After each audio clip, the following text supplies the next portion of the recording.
on your professional mandate. This is spot on. Today, justice is increasingly becoming purchasable commodity, and the poor are becoming victims of miscarriage of justice, while the rich commit all matters of crime and walk the streets scot-free. That by this theme, you are resolving to stand out and tall on the scale of justice is certainly highly commendable. In other words, you are resolving to uphold the highest principles of the rule of law, precisely to ensure that everyone, including those in power, are subject to and accountable under the law, and that the law is applied fairly and equally so that no one operates above the law.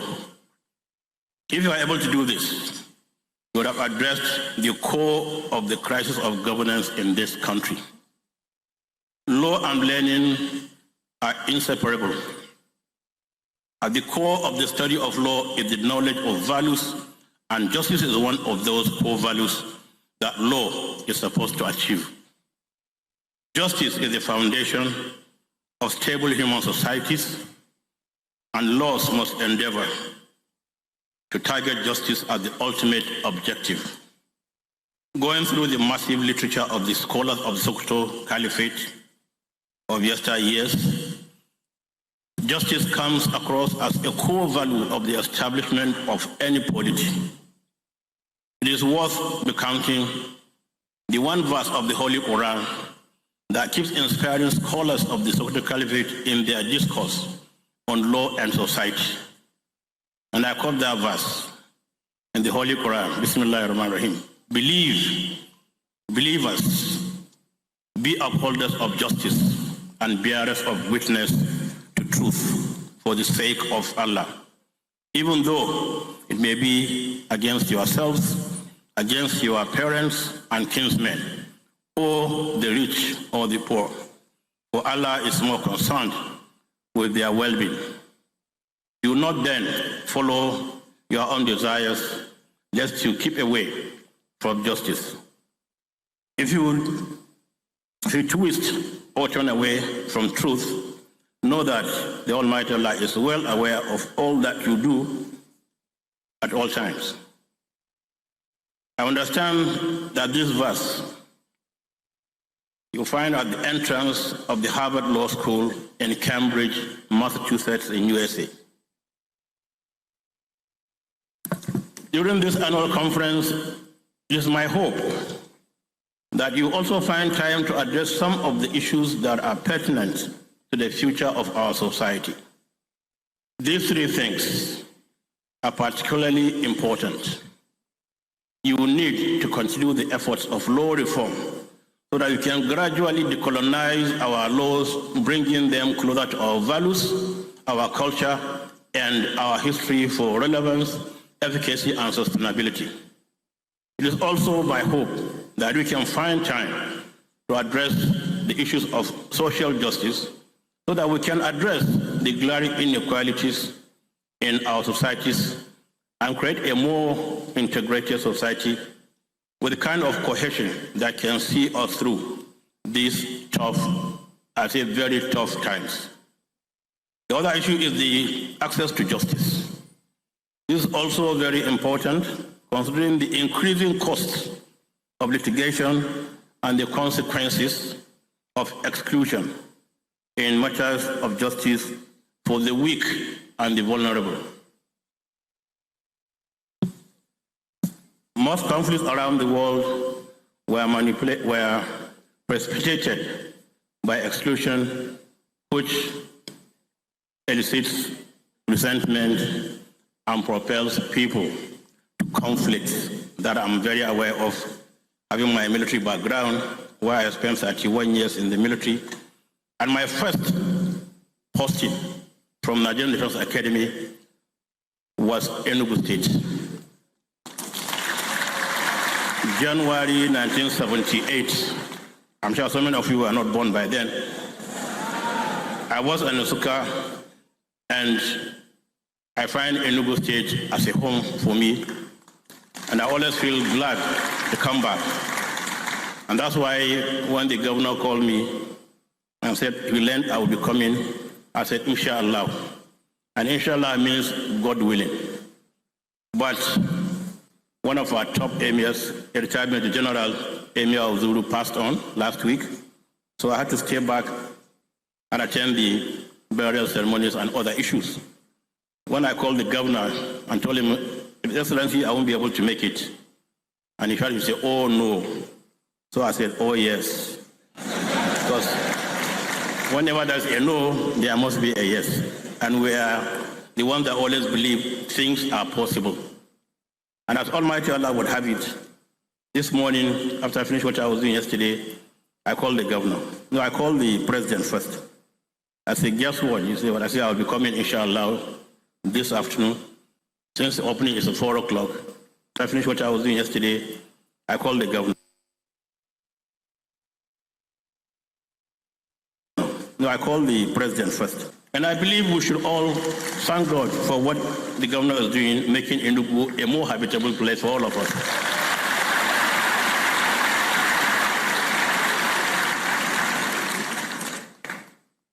And as I said, I'm home. And I remember some 5 years ago, I visited Enugu at the invitation of the then governor, Buru. And I had a very good time going around Nsukka, my own city where I started work. And definitely, I really felt accepted, welcomed, loved, and I felt I shouldn't even go back to Sokoto. That's the Nigeria we've had some 40, 50 years ago. We must bring that Nigeria back. And you are the ones. You are the ones here who will do that very hard work. Because you are the ones who interpret laws in the courts and whatever. So I'm happy to be here. I thank Almighty Allah that I'm able to make it. And I thank all of you and thank the president who personally came to Sokoto to invite me. And now I'm happy I have not disappointed you. And I have not also disappointed my own governor. So let me wish you a very engaging and fruitful conference. We look forward to reading the communique. We look forward to reading the communique. We look forward to reading the communique and implementing it. That's one of our big problems in Nigeria. We do not lack very good policies and whatever. What we lack is implementation. So you here must swear by the laws you all know about. We will implement whatever you come out with. And with this, I thank you for listening. I thank you for the invitation, Mr. President and the Governor, and I thank you for listening. Wassalamu alaikum wa rahmatullahi wa barakatuh.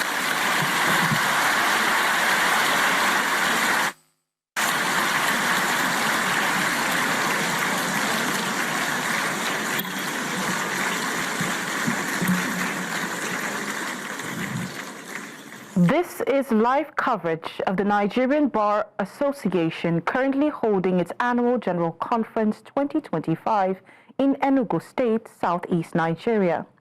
Themed Stand Out, Stand Tall. Mr. Bright Utobo that if he was not in this kind of environment, I probably would have asked him for a selfie. But of course, I can't do that here. This is my very first time of seeing him. I'm sure there are a lot of us like me here. Thank you so much, sir. So earlier, while we're doing the introductions, I announced that the Honorable Justice Daniel Kaliu was from the Asaba division. No, from another division, but he's actually from the Asaba division. Thank you so much, my Lord. He has forgiven me for saying that. We also like to welcome in our midst the Chief Judge of Enugu State, the Honorable Justice A.R. Ozuo Emena. Can we give him a round of applause, please? Also with us is the President of the Customary Court of Appeal, Enugu State, the Honorable Justice G.C. Unamani. Would like to acknowledge the presence of the Deputy Governor of Benue State, is Dr. Sam Ode MNI. He's also one of us. With us also is the representative of the Chief of Defense Staff, the General Officer commanding 82 Division, who doubles as the Commander Operation Udo Aka, Major General O.F. Olatuyi. Can we welcome him, please? Let us welcome also the Director Legal Services Army, is Colonel S.O. Oke-Bukola. You're welcome, sir. We welcome also Major General M.U. Wambai, the Director Legal Services Nigerian Army. Please welcome him.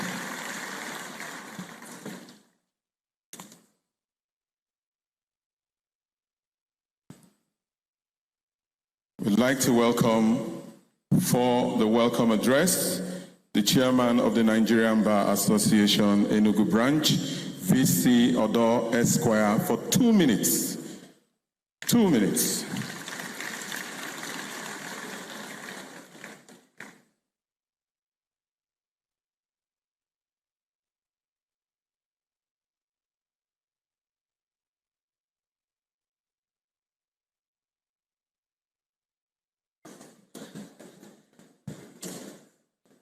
Please, we'd like to ready the Chairman, Nigerian Bar Association, AGC 2025 Local Organizing Committee, Ikeazo Akaraiwe, Senior Advocate of Nigeria, to be ready for his own now.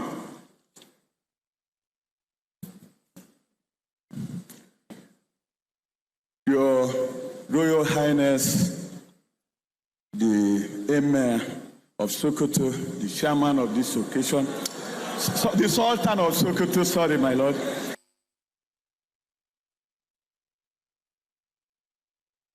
The Sultan of Sokoto, I am so sorry, my lord. Your Excellency, the Governor of Enugu State, Dr. Peter Ndubi Simba, and his deputy, my brother Afam Osigwe, Mr. President of the Nigerian Bar Association, I and my lords here present, I pray Mr. Chairman to permit me to stand on existing protocol. There is hardly a better moment to be happy than this rare privilege to welcome the who is who in Nigeria, in the legal profession, and the guests from the global community. This conference in Enugu tells an uncommon story of what disciplined, principled, wisdom, vision, strong, and knowledge-driven leadership can do. I pay glowing tribute to our indomitable President, Mazi Afam Osigwe, and the National Executive Committee for leading the bar in Nigeria with competence, selflessness, capacity, integrity, and honor. Mr. President's leadership has made members of the Nigerian Bar Association heroes of the rule of law and democracy in Nigeria. If it was business as usual, this conference would not hold in Enugu. In bringing the annual general conference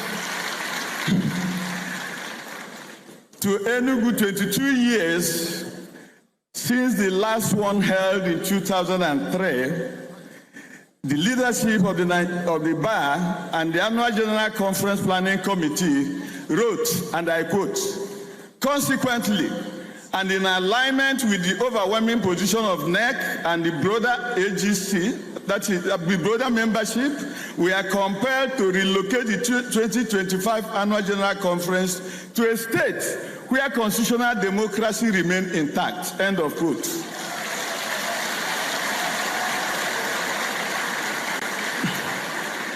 The Nigerian Bar Association is indeed standing out and standing tall. No less worthy of praise is our pace-setting governor, His Excellency Dr. Peter Ndubuisi, who has not only made it possible for democracy and the rule of law to flourish in Enugu State, but has made Enugu the conference capital of Nigeria. I thank all those who made the hosting of this conference in Enugu possible. I single out our colleagues from Port Harcourt branch and other NBA branches in Rivers State for their understanding and faith in the motto of Nigerian Bar Association, that is promoting the rule of law. On behalf of the distinguished members of the Nigerian Bar Association Enugu branch and our sister branches of Nsukka, Oji River, Ezago, and Obolafo, I welcome all the conferees, resource persons, distinguished guests, and friends of the bar to enjoy the ambience, friendship, and hospitality of the city on the hill, the cold city state. Thank you so much.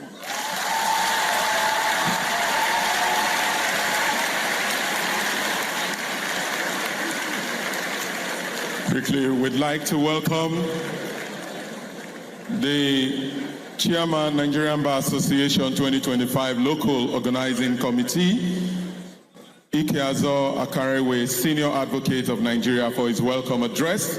3 minutes.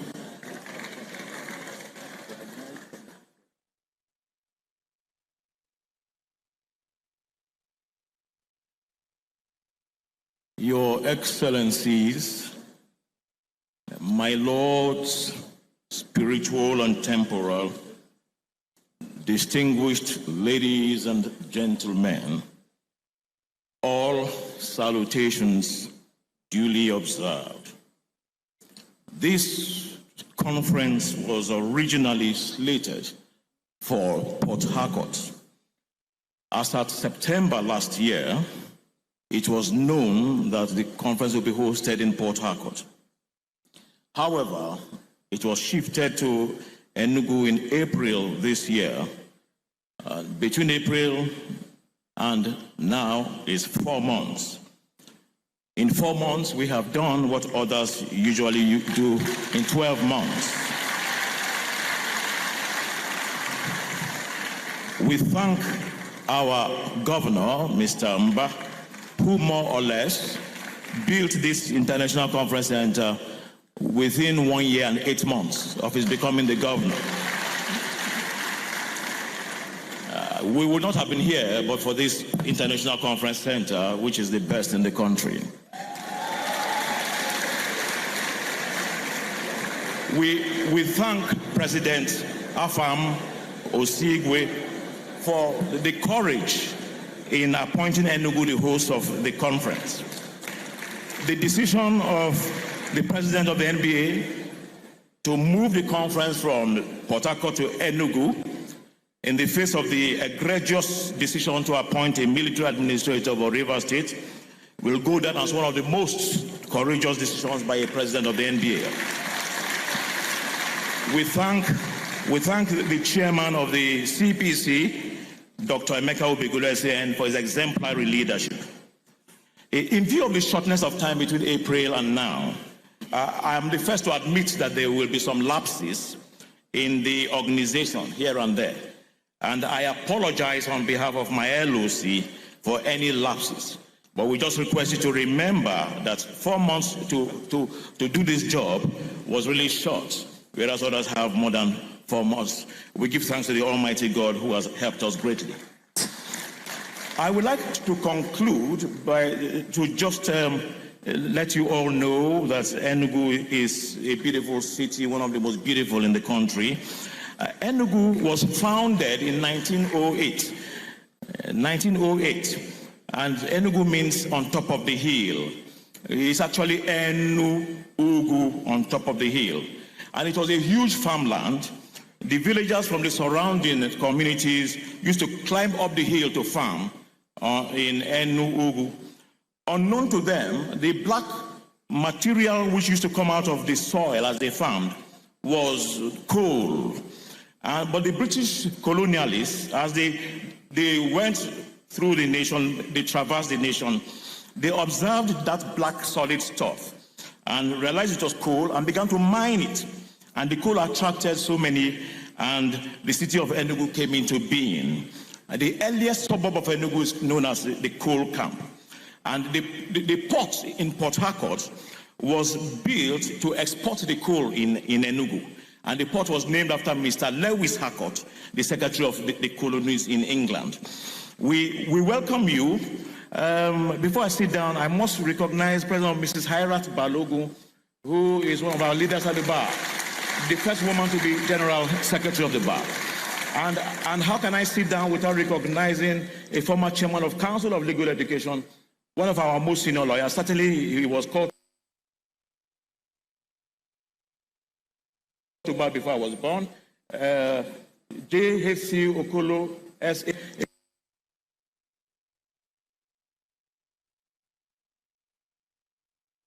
A former chairman of Council of Legal Education, one of our right on the left, and say no to your neighbor. No, I'm telling you. And in Enugu, we also have in the dialect here, Deje. Say to your neighbor, Deje. Deje no. You're all welcome. God bless you all. Thank you.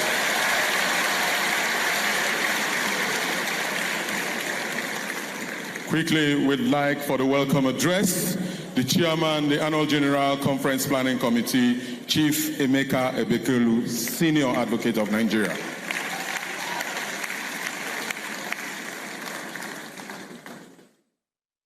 Your Eminence, Your Excellencies, very distinguished colleagues, ladies and gentlemen, let me rest on established protocol. It is with profound pride and a deep sense of purpose that I welcome you all to the 2025 Annual Conference of the Nigerian Bar Association. On behalf of the Planning Committee, I welcome to every one of you leaders, statesmen, legal luminaries, scholars, and visionaries who have traveled to my city, the coal city, to join the legal profession in Nigeria for our annual General Conference, and in doing so, you have embraced the transformative call of our theme to stand out and to stand tall. This theme is not merely a slogan. It is a bold mandate for our profession in these defining times. This theme is a powerful summons for all of us in the legal profession to rise above challenges, distinguish ourselves through excellence, and uphold justice with unwavering courage. To stand out is to rise above the ordinary, to distinguish ourselves through ethics, innovation, expertise, and an unwavering commitment to justice. To stand tall is to embody resilience, integrity, and courage, holding firm to our principles even when the path is steep. As we gather here from August 22nd to 29th, the conference challenges us to redefine what it means to be legal professionals in a world that demands clarity, accountability, and transformative leadership.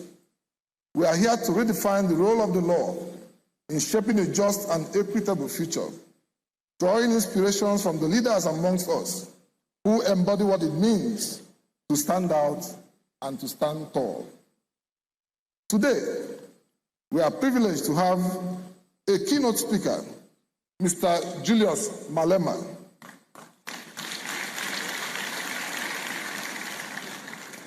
The South African parliamentarian and global voice for social justice, equity, and good governance. Malema stands out as a fearless voice for economic justice, and he stands tall in his unyielding commitment to the marginalized, challenging systems with boldness and clarity. At a time when our democracy demands renewed courage, principled leadership, and bold ideas, Mr. Malema's insight promises to challenge us, challenge our perspectives, and inspire us all to stand out and to stand tall. Distinguished ladies and gentlemen, When we reached out to Julius Malema to present this keynote speech, he made only 2 requests. One is that we must book an appointment for him to visit President Olusegun Obasanjo to convey the gratitude of South Africans to him for the assistance given to them during the apartheid regime.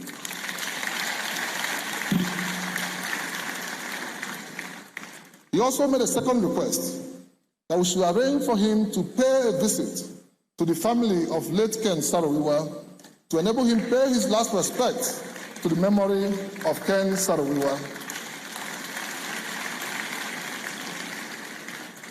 Enugu means different things to different people. For me, 042 holds memory of my formative years. From Sacred Heart Nursery School to Ekulu Primary School to College of Immaculate Conception, CIC.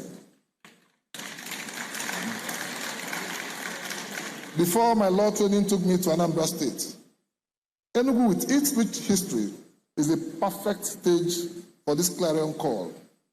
Just like the resistance against colonial oppression during the 1949 coal miners' strike in this city, Enugu has long stood out and stood tall in the face of adversity.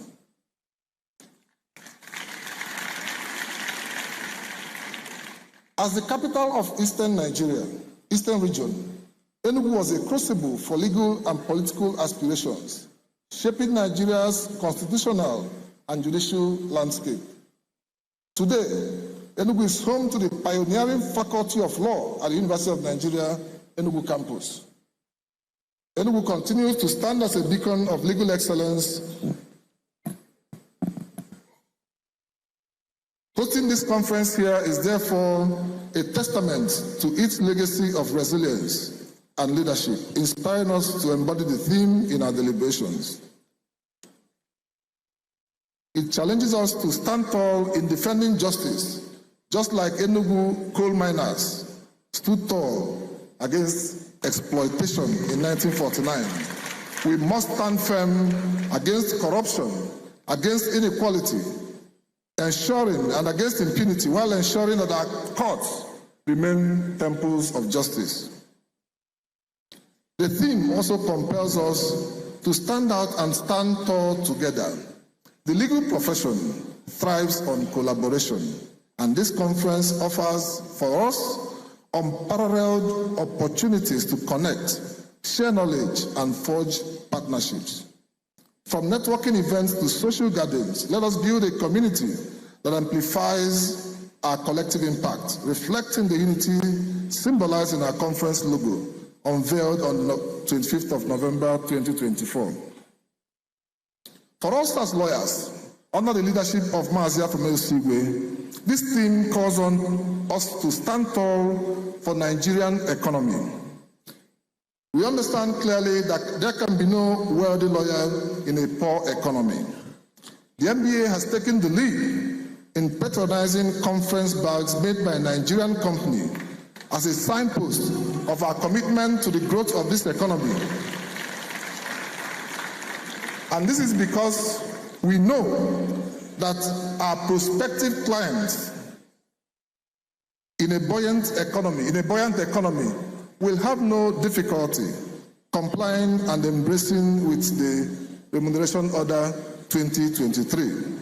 So as long as we ship our jobs outside Nigeria, outside Africa, as long as we export our foreign currency, we cannot have a buoyant economy. Over the next several days, we will engage in a carefully curated program of plenary sessions, technical workshops, and interactive sessions.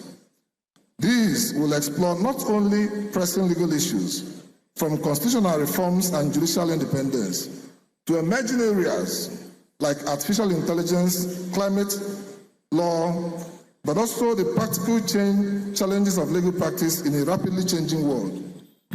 We will interrogate the future of the profession, the role of lawyers in nation building, and the ethical compass that must guide our decisions and actions. Finally, to our distinguished delegates, this conference is for you. I encourage you to participate actively and to connect with colleagues old and new, to challenge your thinking, to share your experiences, and to stand out and to stand tall. Beyond Enugu, into your courts, your boardrooms, your classrooms, and your communities. I encourage all delegates to immerse yourselves fully in the sessions, network meaningfully, and also take time to enjoy the beauty and culture of Enugu State. On behalf of the Annual General Conference Planning Committee, I extend our deepest gratitude to the President of the Nigerian Bar Association, Mazi Afam Osigwe, Senior Advocate of Nigeria, Life Bencher, a man whose vision for an inclusive and impactful conference has shaped our work. We thank our national officers, the National Executive Committee, our partners, sponsors, and staff of the NBA Secretariat. We thank the chairman of the LOC and the local organizing committee. As a proud Enugu boy, indeed, tomorrow is here.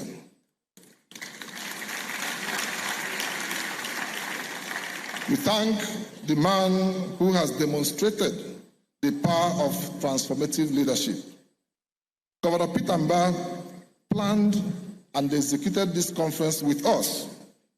He set up an interministerial committee for the first time in MBA conference hosting. The governor set up an interministerial committee with mandate to support the seamless execution of the conference program with logistical support that are invaluable. Your Excellency, we are grateful. You did not support us because you're a lawyer.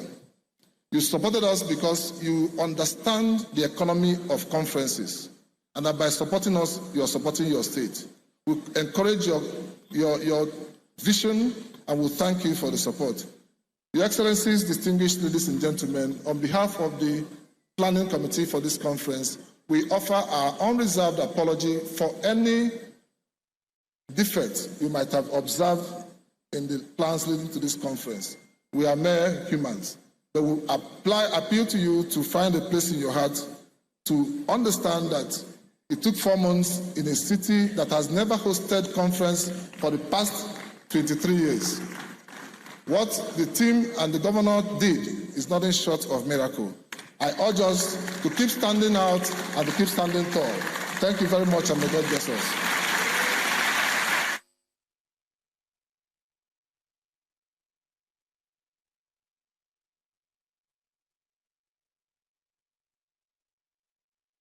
The chairman of the Annual General Conference is truly and really standing out and standing tall. Thank you so very much, sir. I'd like us to actually stand tall now. Ladies and gentlemen, please, with a standing ovation, I'd like to welcome the 32nd President of the Nigerian Bar Association, Mazi Afam Osigwe Josiah, which is his middle name, SAN, as he makes his remarks. Thank you, sir.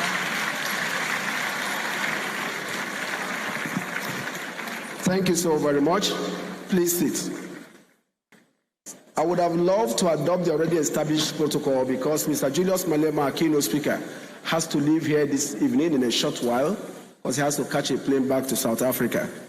But that would be unkind if I fail to recognize His Excellency, the Governor of Enugu State, Dr. Peter Ndubisi, the Deputy Governor of Enugu State, and the Deputy Governor of Benue State, who are here, and the Sultan of Sokoto, who is the chairman of this occasion, Sa'ad Abubakar III.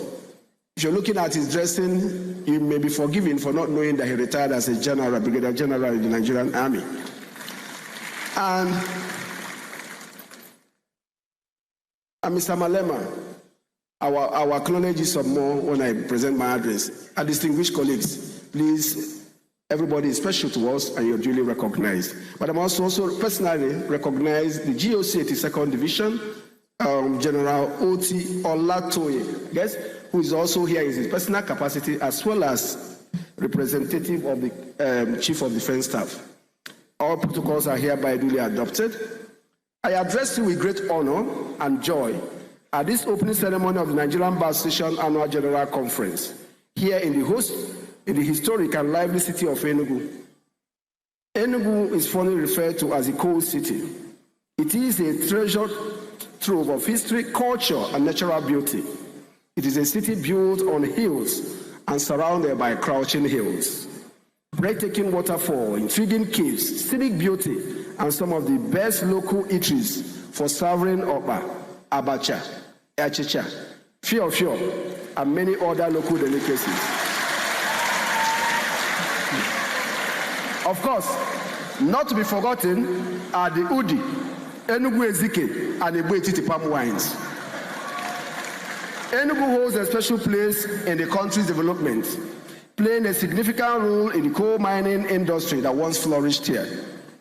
The city's legacy of resilience and transformation inspires us as we gather under the theme of this conference, Stand Out, Stand Tall. The city is known for standing out and standing tall. On the 18th day of November 1949, the city witnessed the Colliery Massacre, also known as the Eva Valley shooting. On that day, a British Superintendent of Police, F.S. Philip, who I'm sure may go down in the Hall of Infamy, commanding several British and Nigerian police officers, ordered the shooting of unarmed and protesting coal miners of the Eva Valley coal mine, who were on strike. 21 striking miners and a bystander were shot dead. The miners were fighting for wage arrears, owed to them for a period of casualization. The ethnic, regional, and even class divisions in Nigerian society were temporarily set aside and supplanted by a collective momentum to do away with British rule. The shooting fueled sentiments among many Nigerians, and especially among Eastern Nigerian groups, who used the shooting to fuel their cause for independence and to push the British imperial administration out of Nigeria. According to Ndukeze, and I quote, the radicals and the moderates, the revolutionaries and the stooges, the bourgeoisies and the workers sang their differences, remembered the word Nigeria, and rose in revolt against evil and inhumanity. The Eva Valley coal miners made tough choices to redefine themselves, enduring challenges to emerge stronger. The theme is more than a slogan. It is a charge to stand out, to be visible, not for show, but for service, excellence, resilience, dedication, focus, perseverance, and service to prosper. To stand tall is to uphold dignity, integrity, and honor, even when the odds are stacked high and difficult decisions must be made in the best interest of the legal profession and the country. Standing tall means being unbending in our defense of the rule of law, equity, and justice, and being principled in the face of power and unwavering in our pursuit of national progress. We must have the courage of conviction in moments where silence would otherwise be more comfortable. To build a strong and economically viable nation, sacrifice will routinely be required of individual citizens. We must do this when others are mediocre. This is a call we must embrace. Dear compatriots, leadership, as we say, is not a popularity contest. Competent leadership requires understanding of issues, vision, and the courage to make decisions that will help to take the people from one situation or place to a surpassing one. It requires forward thinking, focusing on development projects that will position our country as a global city. The show off that will position our country as a global city. The show of decisive or determination may be misunderstood if the leader decides to chart a course or disparate direction to a desired expressional future. Leadership must stand out by crafting solutions that unlock Nigerians' potential and stand tall by making the tough decisions. As Sheikh Mohammed bin Rashid Al Maktoum said, try to achieve the impossible and direct your people to ways of achieving it. Stand out, stand tall is therefore an inspirational call to the legal profession to lead with distinction, sacrifice, determination, and resilience. It challenges us to rise above ordinary, deliver excellence, and make the difficult decisions necessary to secure Nigeria's future. For Nigerian lawyers and leaders, standing out means pioneering innovative solutions for justice and economic progress. Standing tall means embracing tough choices, enduring their immediate challenges, and trusting in all their ultimate benefits. We must be seen as spectators, not as spectators, but as leaders in the movement to revive Nigeria's economy, restore public trust, and reposition our country for greatness. That is what it means to stand out. That is what it means to stand tall. No economy ever stood tall on imported effort. Indeed, no economy stood out in mere consumerism. Let the conference inspire a fresh resolve that in every courtroom, boardroom, chamber, and community we touch, we will lead with excellence, with courage, and with vision. At this defining moment in our nation's history, where our democracy continues to evolve and our economic realities challenge us daily, we must collectively ask, how can the legal profession stand out in rebuilding confidence in our institutions? How can we lead national conversations that truly matter? It is for this reason that we are honored to welcome our keynote speaker, Mr. Julius Malema, the President of the Economic Freedom Fighters of South Africa. We'll get there. He's eager to let us listen to him. The choice of Julius Malema as our keynote speaker is born out of his unwavering and consistent advocacy, challenging Africa to rethink its economic destiny by advocating economic emancipation and social justice. It is a privilege to have Mr. Malema as our keynote speaker. He comes with many years of fearless advocacy for economic freedom. Mr. Malema has reshaped South Africa's political landscape by championing the marginalized and confronting systemic inequalities through the EFF. His call for bold, often painful decisions offers a powerful lens for Nigerians' aspirations. His push for systemic change in South Africa urges us to ask, how can our legal system empower entrepreneurs, protect workers, and ensure equitable access to opportunities? His advocacy for economic freedom speaks directly to the urgent conversation we must have in Nigeria. Whether one agrees with his methods or not, his consistent call for Africans to own their economies, reclaim their dignity, and define their destiny resonates deeply with our theme. His presence here today reminds us that the legal profession does not exist in a vacuum. We are part of a broader African movement, a movement for economic sovereignty, justice, and true independence. We eagerly anticipate his insights on how the legal profession can drive economic transformation through tough but transformative choices.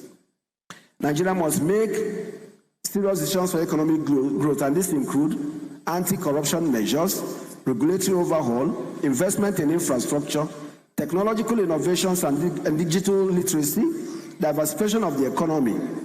These decisions may inflict pain and will inflict pain, disrupting established systems, challenging vested interests, and requiring sacrifices from citizens, institutions alike. However, history shows that such decisions,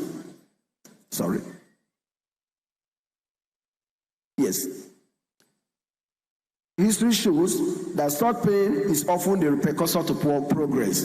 By enduring short-term challenges, Nigeria can achieve lasting improvements, a thriving agricultural sector, a transparent economy, and an environment where every citizen has a fair shot at prosperity. The NBA, as a conscience of the legal profession, must also make tough choices to lead Nigerian transformation by reforming legal education, expanding access to justice, advocating for judicial independence, embracing legal technology, to mention a few. These choices may not be easy. They may restrain resources, spark internal debates, or challenge long-standing practices. But by standing tall through these difficulties, the NBA can lead the legal profession to new heights, ensuring that we are not just practitioners, but catalysts for Nigerians' growth and development. The NBA has a storied legacy of defending human rights and judicial independence.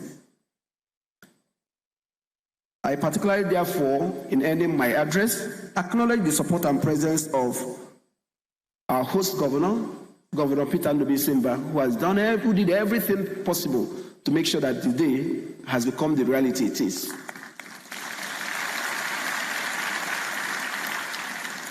And I also thank His Eminence, who at great inconvenience to himself, having been traveling between Sokoto and Zulu to condole with the family of the late Emir of Zulu, took a last-minute decision to be here and made a wonderful presentation that I believe has inspired others. It inspired me.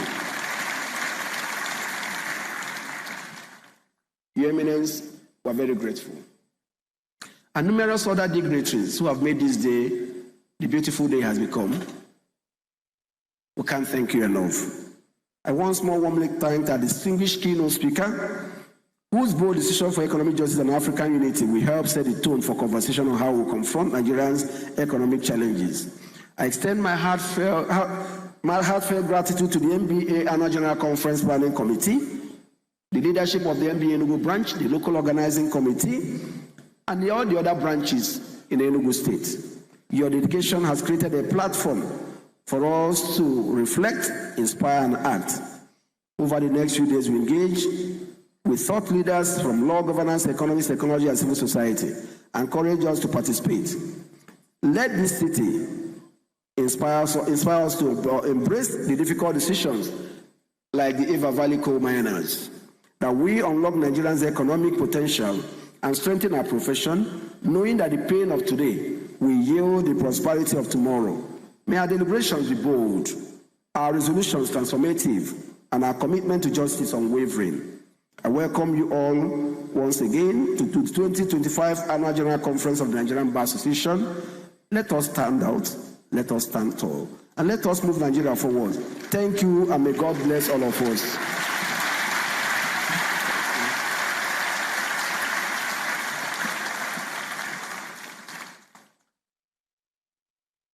Please, another round of applause for that. Straight from the heart talk. We're winding to a close, and we'll have two speakers before we invite His Excellency, the Executive Governor of Enugu State, to open officially this event. And so may I invite Comrade Deji Adeyanju to introduce the keynote speaker.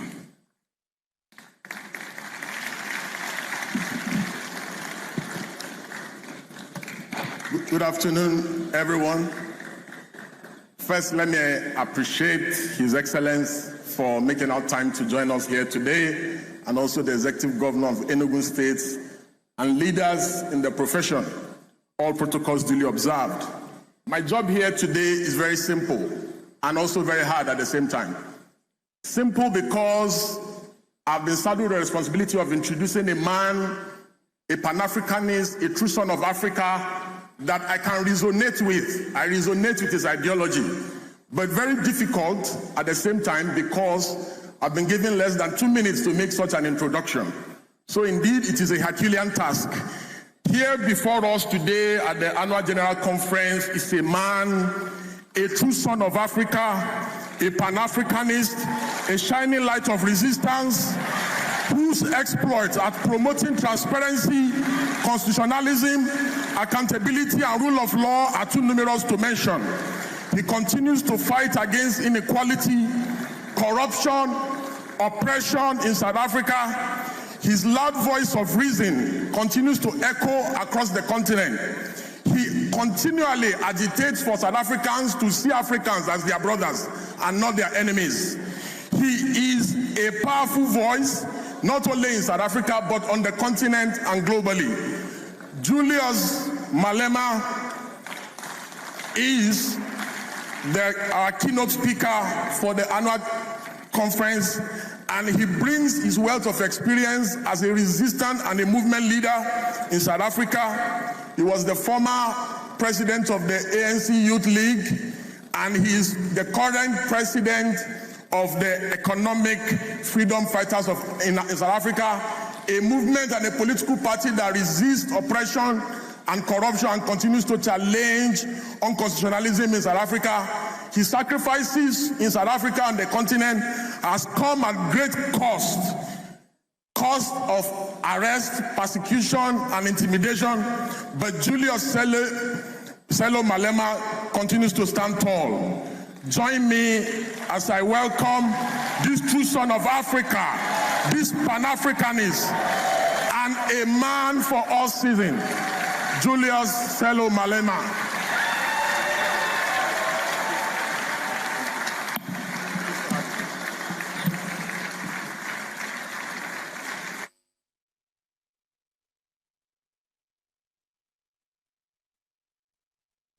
Thank you very much. Thank you. Let me take this opportunity to greet the governor of Enugu, to greet the Sultan of Sokoto. Let me greet the president of Nigerian Bar Association. We are here because of your capable leadership, and we are happy that we are home here in Nigeria. The leadership collective of the Nigerian Bar Association, who have honored me with an invitation to this esteemed occasion, I greet you all.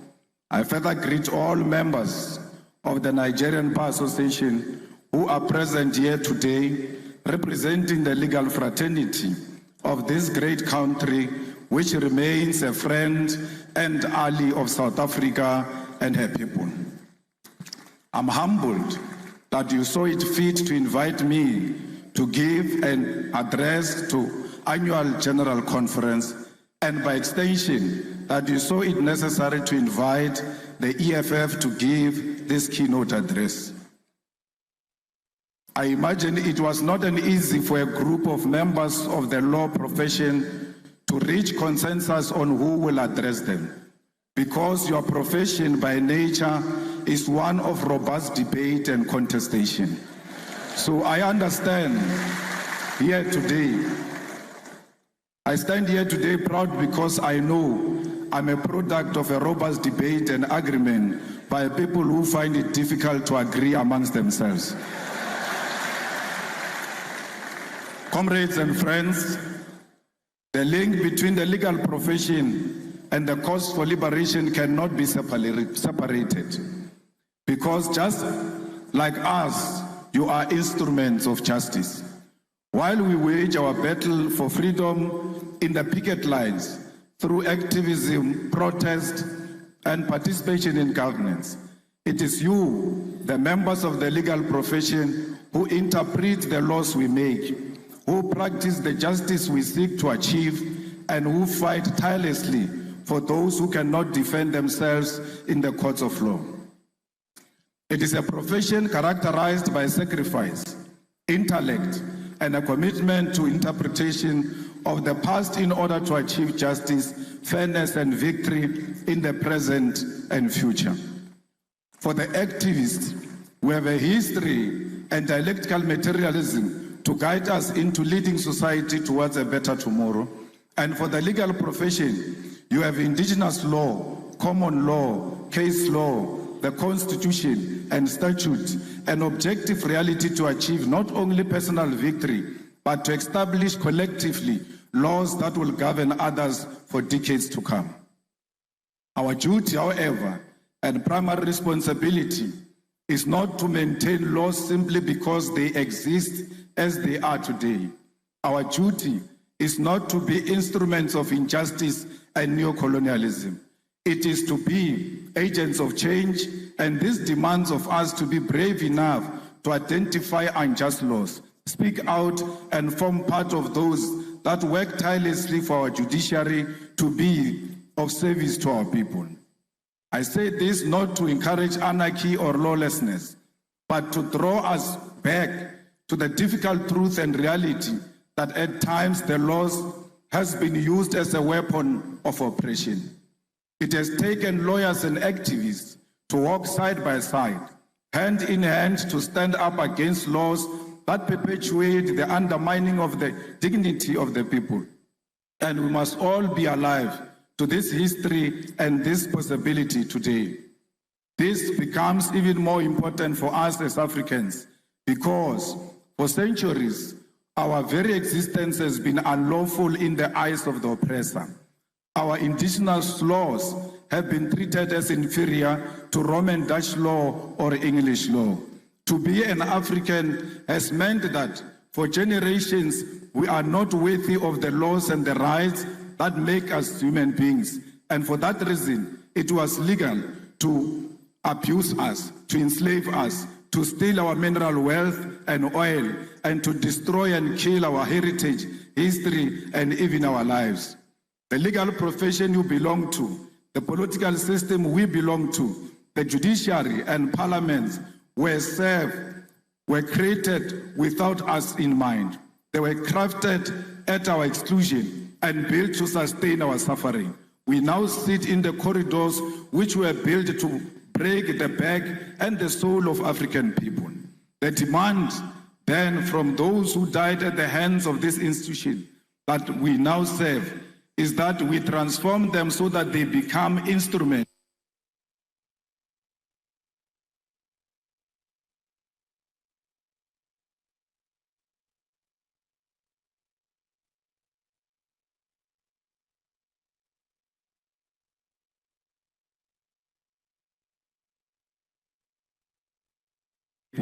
the demand then from those who died at the hands of this institution to maintain the status quo, but we are here to make our profession serve the African child. I wish to remind you that it was once legal to come to the shores of our great continent and kidnap Africans and enslave us in foreign lands. It was once legal to rape African women and children because they did not have the right to dignity of their European oppressors. It was once legal to take our land and our minerals because, according to the law of the white man, we were not civilized enough to control our own land and our own wealth. In South Africa, our freedom, our oppression, our resistance all had law at the center of it. Under apartheid, it was legal to restrict the movement of Africans to labor reserves called townships, and to teach us inferior education so that we could only be servants of white masters. All of those problems were legal, and it took brave men and women to say that if the oppression of Africans is lawful, then such a law is unjust and must be opposed.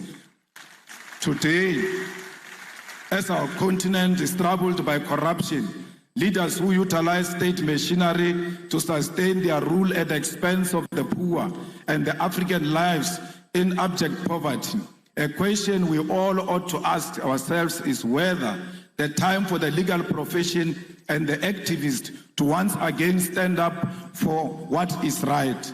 We must all ask ourselves whether the time has not once again arrived for liberation to be achieved against the sale of our nation to recolonization, and whether this fight must not begin by reimagining our laws for the better. We must therefore reach into this deep history of resistance and solidarity which is shared by our two nations in order to achieve the goal of restoring the humanity of Africa and her people. My brothers and sisters, the humanity of Africa is at the center of what the EFF stands for. We are an organization that was formed in 2013 purely out of the demands of the people of South Africa who wanted an alternative to the former liberation movement to achieve economic freedom in our lifetime. We are an organization which is born out of the blood of slain mine workers in an area known as Marikana, where 34 miners were shot down execution style, and the 13th anniversary of their execution was this month on the 16th of August 2025. Yet the families have not seen any justice. No one has answered for this grave injustice. It is out of this deep pain and disregard for African life that the domestic workers, miners, gardeners, petrol attendants, street dwellers, university students, professionals, and ordinary people of South Africa demanded that we form the economic freedom fighters. We were formed to complete the liberation struggle, which was faced by compromise, betrayal, and corruption of the mission for the return of the land and wealth of South Africa to the hands of the people. As a result, we base our struggle on these lived realities, and we are guided by a scientific ideological outlook of Marxism, Leninism, and the teachings of Frantz Fanon. Fanon, in the context of Africa, becomes most important as we faced with a continent that is becoming more and more dependent on the former colonial master, and our liberation movement abandoned the struggle, which led to the formation in favor of life of opulence while the people suffer. We are Marxist because we believe in the inherent need of an alternative economic system to capitalism, and we use the science of dialectics to wage our struggle for liberation. We are Leninist because we believe in the need for a vanguard party of the people to lead the struggle, one which believes in internal democracy and the waging of struggle in parliament, the judiciary, and at the grassroots level. We are anti-capitalist, anti-imperialist, anti-racist, anti-sexist organization which believes in democracy and socialism as a means of uplifting ordinary masses of our people. At the foundation of the EFF are what we refer to as the 7 non-negotiable cardinal pillars, which are expropriation of South Africa's land without compensation for equal redistribution in use, nationalization of mines, banks, and other strategic sectors of the economy without compensation, building state and government capacity, which will lead to abolishment of tenders, free, decolonized education, healthcare, houses, and sanitation, massive protected industrial development to create millions of sustainable jobs, including introduction of minimum wages in order to close the wage gap between the rich and the poor, massive development of African economy, and advocating for a move from reconciliation to justice in the entire continent. Open, accountable, corrupt-free government, and society without fear of victimization by state agencies. These are briefly the guiding principles which make us, as the EFF, a revolutionary movement. Compatriots, the need to do away with injustice of the past demand that we create laws for the future, because independence does not automatically mean that infrastructure of our legal system itself becomes independent. Our duty as lawmakers, as practitioners post-independence, demands of us to scrutinize existing laws and, where necessary, make amendments or even introduce new laws to liberate our people from the parasitic oppression that they are exposed to.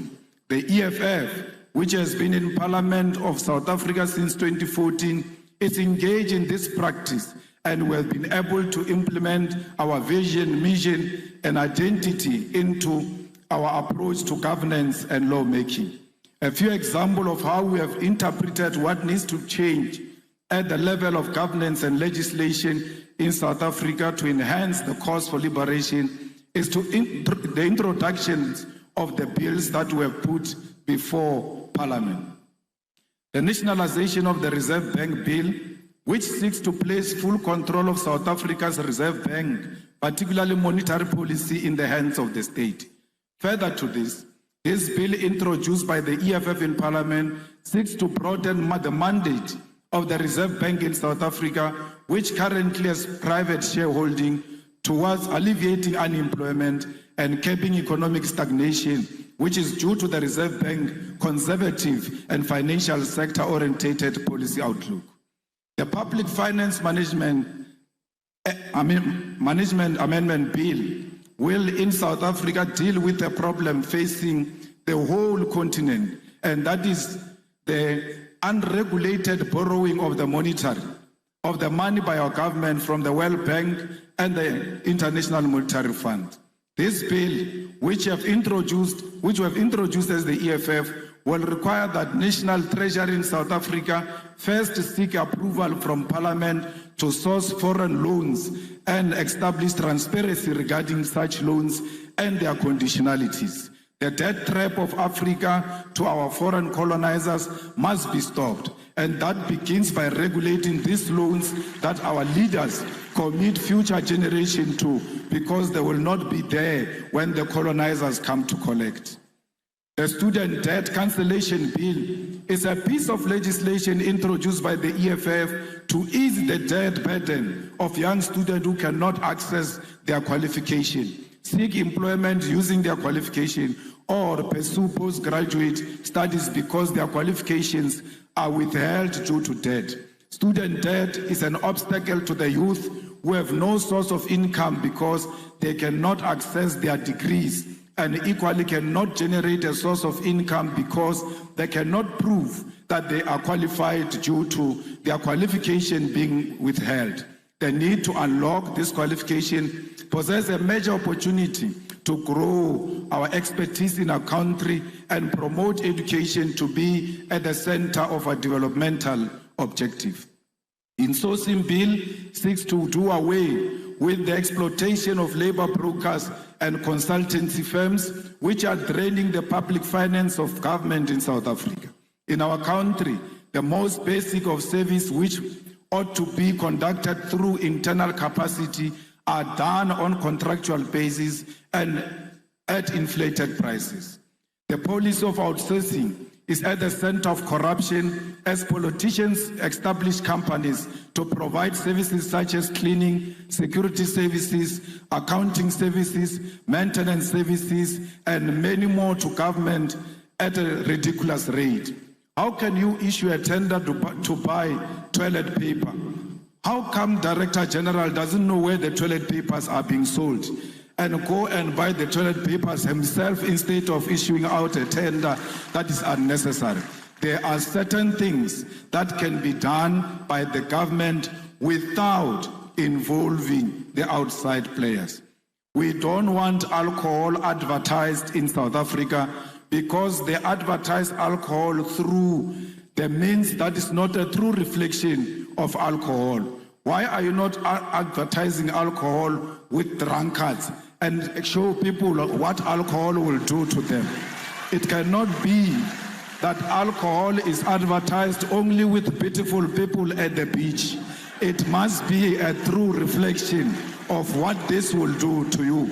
We have done the same before by banning the advertisement of cigarette in South Africa, and what is to follow is alcohol. The EFF is also engaged in many other programs that seeks to empower our own communities and make sure that there is local procurement. Why should a prison in Enugu should go and buy vegetables in Lagos? They must buy where they are to promote local economy and to promote their own economic growth. We cannot allow a situation where people who do not come from where we come from are actually not benefiting from what their government can provide. Compatriots, I must reiterate once again that it is a deep honor to stand before you today in Nigeria, in Enugu State, a country that holds a special place in the hearts of all South Africans who understand history, who value solidarity, who appreciate the sacrifice made by others in the cause of our freedom. Nigeria is not just another African country to us. It is a comrade nation, one that stood firmly by our side during our darkest hour. When South Africa was shackled by apartheid, when our people were murdered, imprisoned, and denied basic humanity, Nigeria rose as a giant for justice, placing South Africa squarely at the center of its foreign policy. Former President Murtala Mohammed famously declared that Africa had come of age, that the continent will no longer tolerate interference from outside powers, and this still rings true today. Nigeria set up the Southern African Relief Fund, mobilizing its citizens to contribute to the liberation struggle. Even as it faced its own challenges at home, these initiatives raised millions of dollars to support the liberation of South Africa. People paid directly from their salaries to contribute to the liberation of the people of South Africa. Nigerian students sacrificed a portion of their income through the Mandela Tax, which supported an educational training program for black South Africans, and successive Nigerian governments never stopped in their material and moral support for South Africa's liberation. In fact, Nigerian government boycotted the 1976 Olympic Games and the 1979 Commonwealth Games in protest and in opposition to apartheid government. We cannot forget all those who stood by us during difficult times. Nor can we forget that when Nelson Mandela was released from prison in 1990, one of his earliest international visits was to Lagos and Abuja to personally thank the Nigerian people. This gesture, a foundation of a bond sealed in blood and sacrifice. However, this history must not remain in the past. This bond between South Africa and Nigeria must be carried forward into the present, not just in political sentiment, but in concrete economic collaboration. Both our nations stand as giants of the continent. South Africa, with its industrial base, mining capacity, and advanced financial system. Nigeria, with its vast population, vibrant entrepreneurial spirit, oil and gas resources, and cultural dynamism that has captured the imagination of the world. Together, we hold the keys to Africa's industrialization and economic independence. Consider what lies beneath our soils.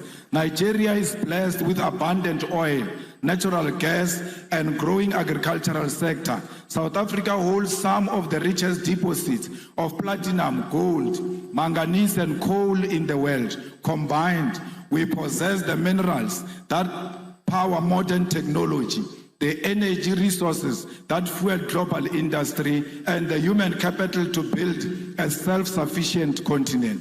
Yet, both our nation remains trapped in neocolonial arrangements where our raw materials are extracted cheaply and exported to Europe, America, and Asia, only to be sold back to us at crazy prices as finished goods. This is a cycle of dependency we must break.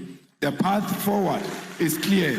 Nigeria and South Africa must industrialize together, build factories together, and process our resources on African soil. Imagine a joint program where South African mining expertise is combined with Nigerian oil wealth to create African-owned energy and resources conglomerate, one that refines, processes, and manufactures for Africa and the world. Imagine agricultural cooperation where Nigeria fertile lands provide food security for the continent, supported by South African machinery, logistics, and technology. Imagine a collaborative investment in renewable energy, where South Africa's solar potential and Nigeria gas reserves are harnessed to build an integrated African power grid. Already, we have glimpses of what is possible. South African companies such as MTN, SPAR, ShopRite, and MultiChoice have made significant inroads in Nigeria, creating jobs and bringing services. Nigerian businesses, investors, and cultural industries have equally expanded to South Africa. Nigerian music, filmmakers, writers influence South African culture, just as South African universities and industries provide platforms for Nigerian talent. But this cooperation has been uneven and at times marked by suspicion and the painful experience of xenophobia. Let me be unequivocal here. Xenophobia is a betrayal of African unity. It is a sickness born of poverty, inequality, and government failure. But its victims are our African brothers and sisters. Nigerians, Zimbabweans, Congolese, and Somalis are not the cause of the South Africa's unemployment crisis. The cause lies in the untransformed economy of South Africa, which remains in the hands of white minority and multinational corporations who continue to exploit labor while refusing to industrialize. Attacking fellow Africans diverts anger from the real enemy, and we must educate our people that unity, not division, is the solution to the African crisis. If we want to end one-way migration, where Nigerians are forced to leave home in search of opportunity in South Africa, we must integrate our economies. Young Nigerian engineers should be able to work in Johannesburg, Gaborone, Windhoek, Harare, Cairo, and Accra, not as foreigners, but as Africans contributing to Africa. South African entrepreneurs should be able to set up in Lagos without suspicion, but with support as partner in the shared future. We must harmonize trade policies, align visa regimes,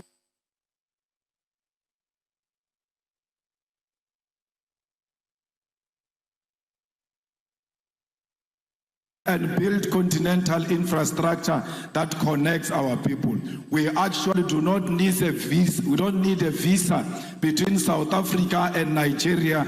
In the same way, we don't need a visa for our people to travel in their own continent. We are one. Both South Africa and Nigeria know the pain of colonialism. Both have faced internal divisions. Both have enjoyed the pressures of global imperialism that seeks to divide and exploit and control us. Both know that the only path forward is Pan-African solidarity. We must reject the illusion that our salvation will come from Washington, London, Brussels, or Beijing. Our salvation lies here in Lagos and Johannesburg, in Abuja and Pretoria, in the hands of Africans who refuse to be divided. Together, Nigeria and South Africa can lead African continent free trade area not as a paper agreement, but as a living reality that changes the lives of ordinary people. Together, we can demand fair trade, protect our industries, and invest in education, technology, innovation. Together, we can prove that Africa is not a begging bowl, but a continent of giants. We must prove to the whole world that we are not xenophobic, we love one another. Black people are not loved in Africa and are not loved outside Africa. We have a duty to love ourselves and show the whole world on how it must treat us. We cannot treat each other badly and expect other people to treat us much better. How you treat your own brother and your own sister, it's how you teach others outside how they must treat you. The unity of our continent is paramount, and we must never associate with any xenophobic agenda that perpetuates the divisions in South Africa. Solidarity is what we need for each other. My comrades, as I close, I want to state that as Africans, our fight has never been confined to the borders.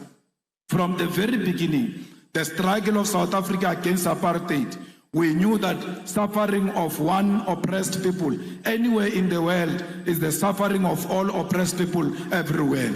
It was in that spirit that South Africa, during its liberation struggle, was embraced by Nigeria and other African nations, who declared that apartheid was not simply a South African problem, but an African and global crime. It is in that same spirit that today we say our liberation as Africans will remain incomplete if we turn a blind eye to the struggles of those who continue to suffer under occupation, colonialism, imperialism, and economic exploitation. It is this tradition of solidarity that compels us today to speak clearly on the struggle of other oppressed people. The EFF continues to stand firmly with Western Sahara, Palestine, Cuba, Haiti, the Democratic Republic of Congo as a commitment to international law and justice. In Western Sahara, Morocco's continued occupation violates the principle of the United Nations Charter and the African Union's Constitutive Act, both of which enshrined the right to self-determination. The International Court of Justice affirmed in 1975 that Morocco had no sovereignty over Western Sahara, yet decades later, the Sahrawi people remain dispossessed. In Palestine, we are witnessing one of the gravest violations of international law in modern history. The apartheid regime of Israel has for decades defied UN resolutions, the Geneva Conventions, and international humanitarian law. Collective punishment, the bombing of hospitals, the illegal taking of land, the killing of children, and the deliberate starvation of populations are crimes under the Roman Statute of the International Criminal Court. The world cannot remain neutral in the face of genocide. And just as apartheid South Africa was declared a crime against humanity, so too must be the international community recognize and act against Israel's apartheid and genocide. The importance of fighting on the level of the law was made evident in this case when the South African government took Israel to International Court of Justice to report their crimes when no other country will do so. This fight in international court was won when the court declared that indeed Israel was perpetuating genocide, a win that was necessary to sway some support away from Israel and to embolden other countries to speak out.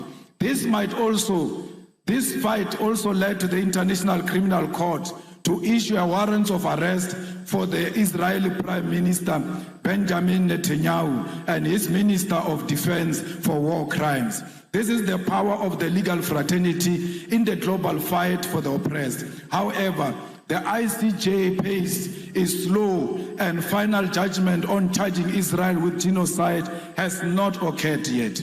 We must therefore confront the uncomfortable truth that the slow pace of these proceedings is not accidental, but reflects a global legal order designed and maintained under white supremacy.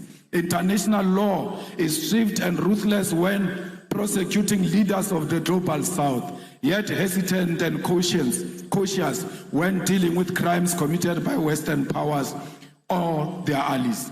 This is hypocrisy we must name without fear. When an African leader is accused, indictments are issued overnight, sanctions are imposed immediately, military interventions justified under the banner of international law. However, when Israel starves children in Gaza or the United States and its allies invade nations and topples governments, the same institutions suddenly discover restraint, complicity, and delay. As the legal fraternity of Africa, you cannot accept this double standard. You must be bold enough to create alternative and fair systems of accountability that do not bend to imperialist interests. If the so-called international community is unwilling to deliver justice in real time, then Africa must advance its own courts, its own tribunals, its own instruments of solidarity and protection.